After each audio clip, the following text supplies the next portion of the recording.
Saint Louis, Senegal. The former colonial capital of French Africa now has an unfortunate claim to fame. It is the city most threatened by rising sea levels in the whole of Africa, and every rainy season, thousands of people face upheaval from flood devastation.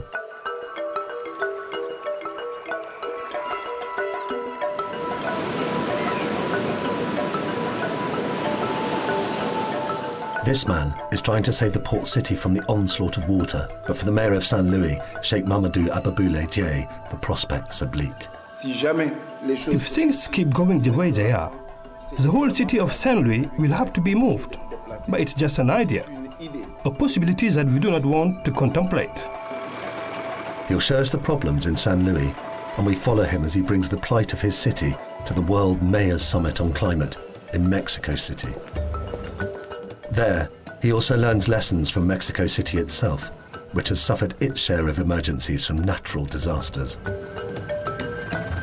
With over half of the world's population living in cities, mayors like him across the world are sharing strategies in how to prepare when disaster strikes. In this episode, the mayor of Saint Louis, Senegal, is our Earth reporter, and this is his story.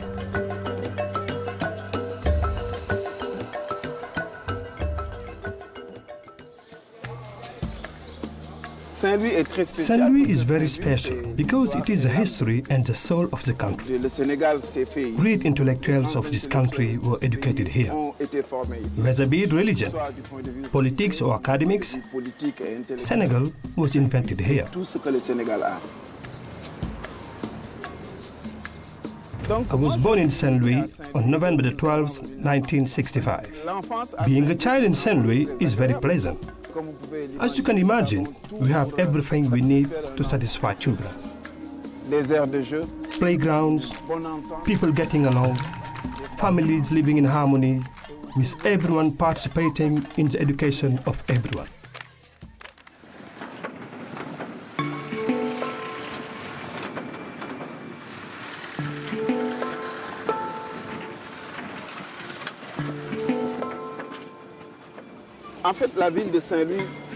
But here in Saint Louis, what makes it beautiful is also its weakness. We are in a zone which is extremely exposed.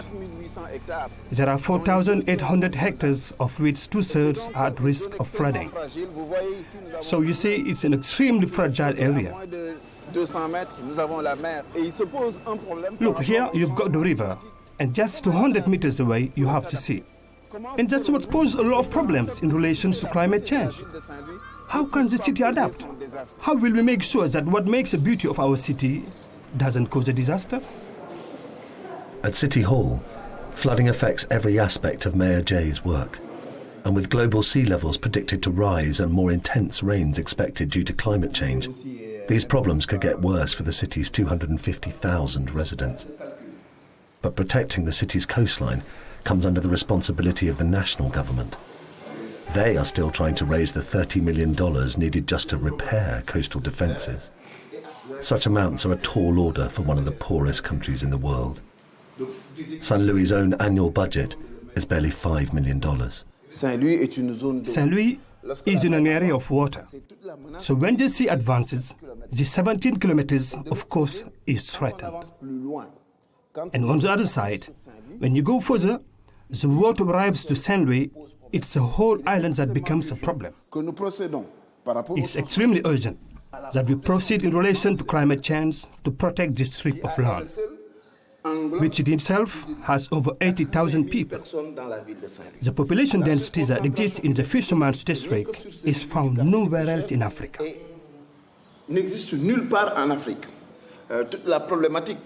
This problem of the interaction between climate change and quality of life in Saint Louis leaves us no choice but to create awareness both in Senegal and worldwide to prevent this from happening.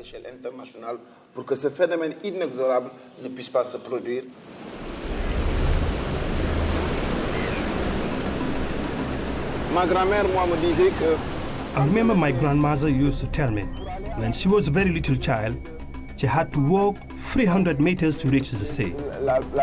Now you can see that the sea is just half a meter away from the houses. And when there is a storm, The waves are right inside the houses.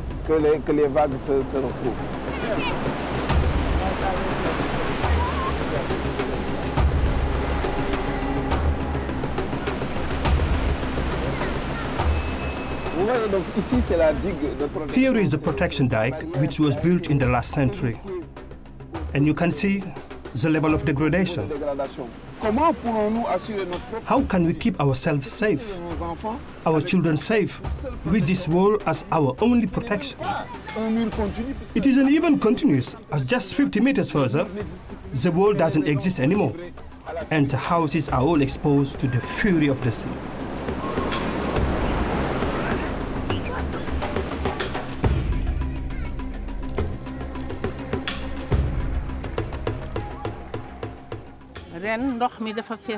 This year, the rainwater came right into our houses. I couldn't cook, and there were some days that the children did not eat. The second rain threw me into complete despair. I didn't know what to do or where to go. These difficulties affected me and most of my neighbors. We are desperate for help. Even if the money is raised to protect the coast, on the other side of the city, the rising river level is the threat. With increased rains causing the river to swell, a dike was built in 2000 to contain the river. But when battling against natural elements, sometimes the solution can also create other problems. So now we're going to visit the East Dike, which goes around the Saw Island. It is simply to show you that when there are problems linked to climate change, taking action is always desirable. But to take action, one must spend wisely and think deeply.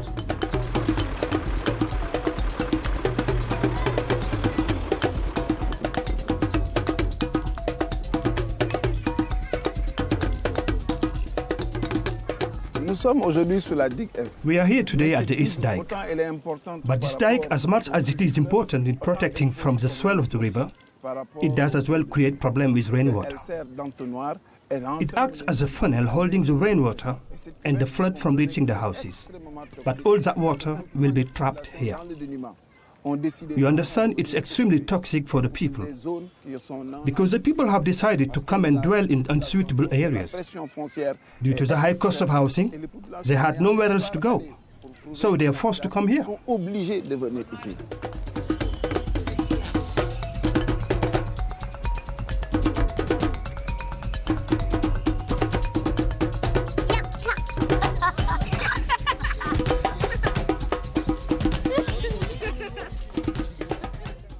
Voici donc un exemple très édifiant. Here is a striking example. They do not have the means to buy sand to build embankment, so they use garbage, which is all they have.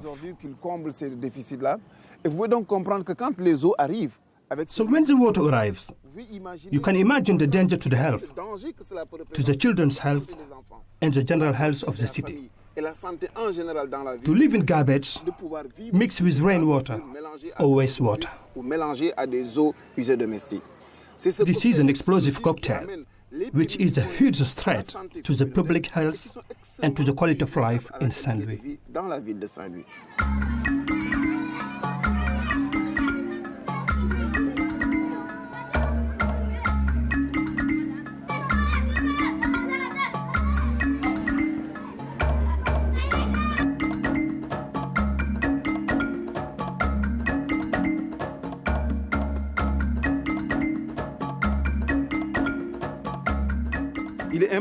It is important that you understand what it is like for someone to live in this situation on a daily basis with their children.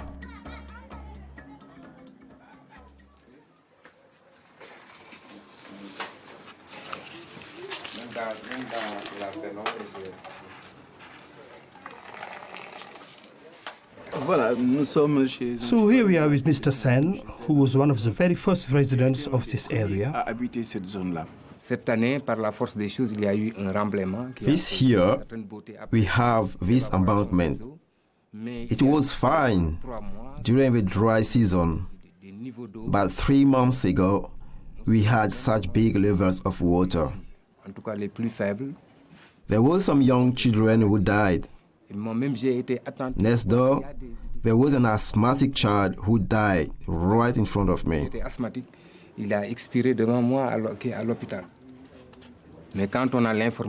When we have these projections, which are extremely pessimistic, threat of disappearing completely, it scares me.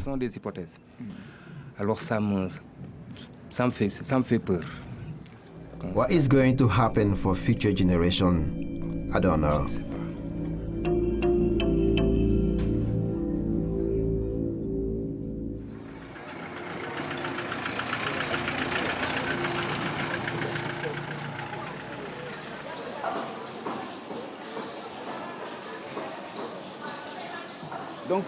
So we are here in Saint Louis Hospital, and when the rainwaters come, and with all the other phenomena related to climate change, you can imagine the extremely precarious outcome for the population.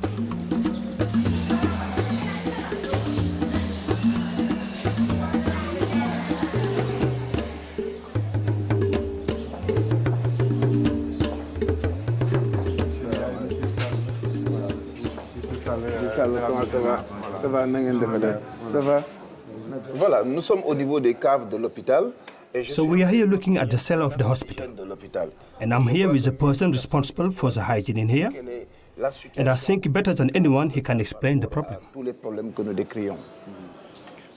This cellar gets completely flooded. The hospital is built over these flooded cellars, which breeds mosquitoes. So the hospital is always full of mosquitoes. It causes a lot of problems. We are now in the cell of Saint Louis Hospital. So this is the same situation for all buildings in the World Heritage Town. So you can see that it is completely flooded by the rising infiltration due to the swelling of the river. Sometimes this water will mix with sewage water, which makes for a gross and disgusting mixture. Sometimes as well, it mixes with electrical cables, which create huge problems. All of this is linked to climate change, which is threatening the city. In only a few months' time, the rains will arrive, bringing more flooding, sewage and disease to Saint Louis. It could get worse. Experts say that weather patterns in West Africa may be even more unpredictable due to climate change. Mayor Dieye realises that the problems facing Saint Louis are much bigger than his small office or the country of Senegal can handle. So he decides it is time to take their plight to the international stage. He will attend the World Mayors Summit on Climate in Mexico City. Will he be able to get the problems of Saint Louis heard by the leaders of other cities of the world?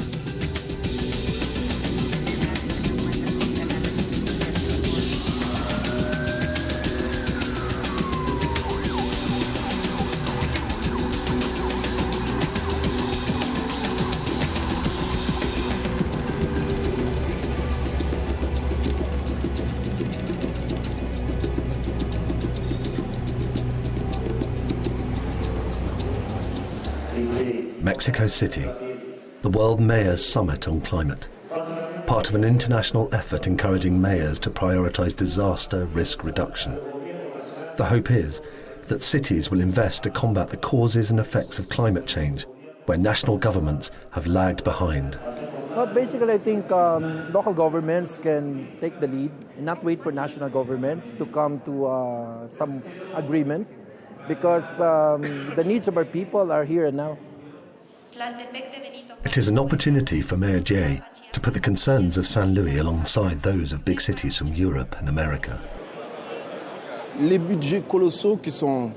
colossal budgets in the cities of the north frustrates me a lot. The citizens of Toronto, Tokyo and Paris shouldn't be relaxed about climate change when others in the south, particularly Saint Louis, are taking the brunt.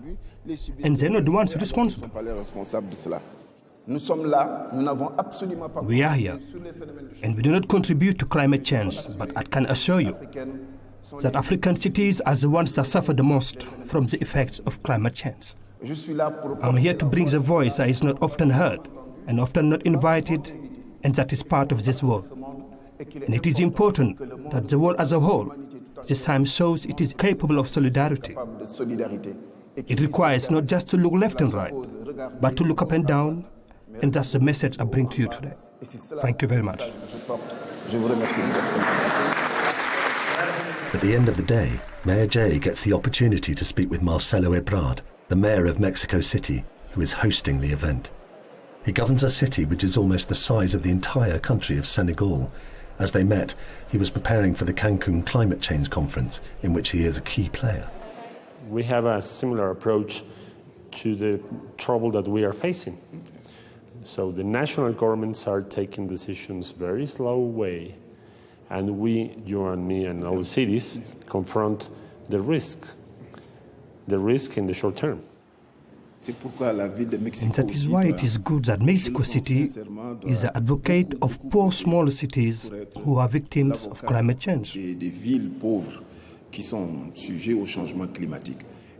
for Cancun and other initiatives you're directing, it would be very interesting if the solidarity could help in terms of accountability for climate change. I think it is very important. So we are going to go to Cancun in order to fight for money and justice, an equal approach from climate action. No? You know, when there's a flood, it's the mayor that people call, not the president of the country. I know. It's the same thing. It's the same thing all over the world.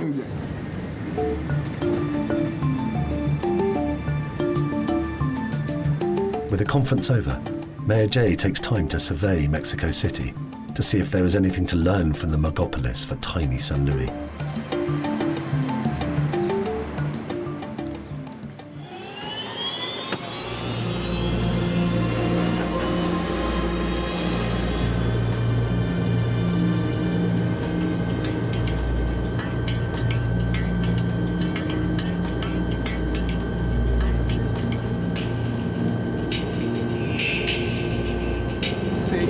Oh, this is huge.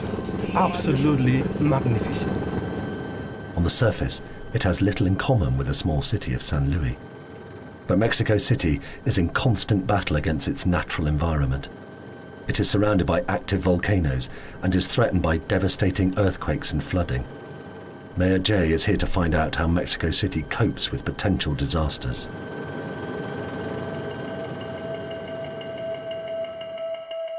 In 1985, the city suffered an earthquake which measured 8.1 on the Richter scale. The death toll, over 10,000 people. The city has put in many anti-earthquake measures, but the real challenge was in preparing the citizens themselves. How can you prepare the people against an earthquake? Because we forget fastly. Because it's a painful memory. So you try to avoid to have memories about 85 and the earthquake. So how to promote practices in the schools and in the labor places, offices, or with a society who wants to forget. So we establish day-by-day basis as an exercises, not necessarily talk about the next earthquake, but talk about what to do if you face another earthquake.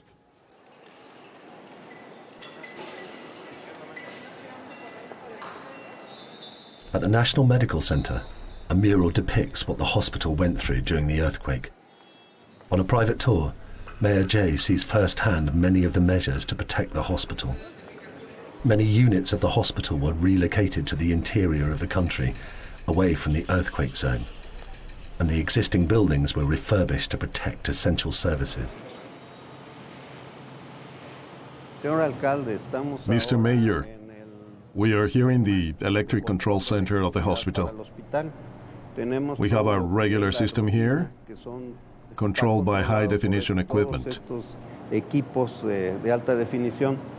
But we also have this backup generator that will come into action 7 seconds after the city loses power.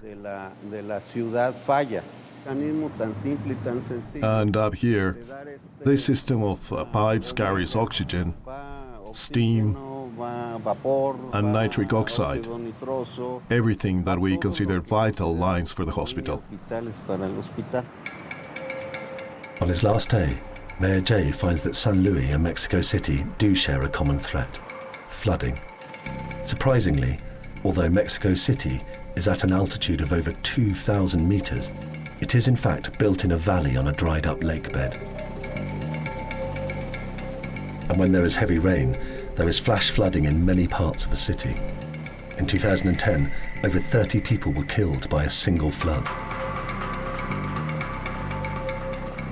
We are a city in a lake, in a high altitude.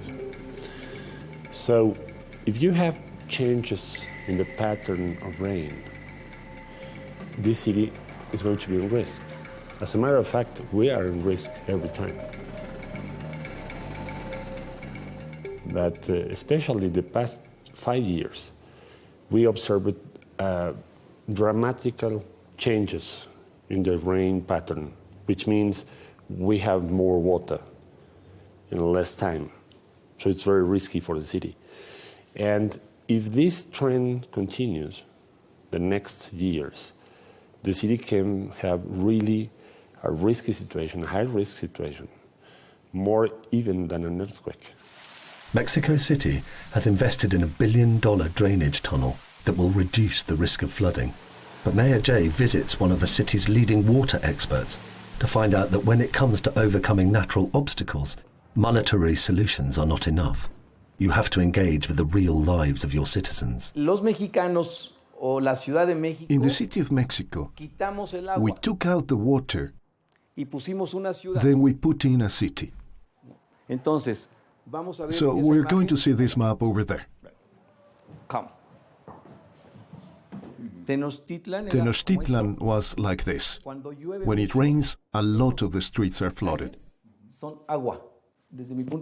In my point of view, the radical transformation in the story of urbanism has been done here, because we took out the water and put in a city. This is the problem of Mexico City. How are we going to solve this problem? So, are you optimistic in the capacity of Mexico City to manage the problem, or do you think, like others, the situation is completely lost? I am very optimistic about the social forces present among those living in Mexico City. I don't believe in architects' models, no matter how famous they are, or technicians or big companies or governments, unless they understand that they must express the will of the people. If a society doesn't understand how nature works, it will end in catastrophe and failure. We have to be less arrogant and superior with our knowledge and understand that nature has a lot to teach us. Here in Mexico, we built a society against nature, and now we're going back to working with nature. Well, I hope, like me, you were impressed with the great energy of the Professor Jorge.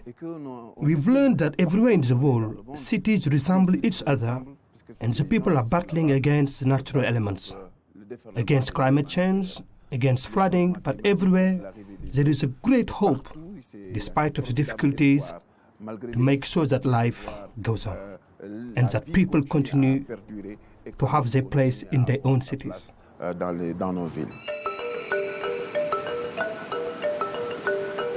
mayor has returned home to San Luis. The trip to Mexico City did not offer any quick solutions against the rising sea, but Mayor Dieye hopes that he is no longer alone in facing the problem.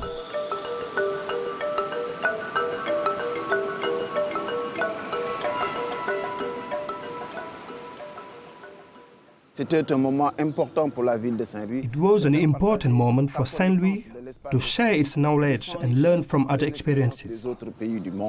The effects of climate change are global, and they call on the conscience of everyone. We are all responsible for taking care of the planet today.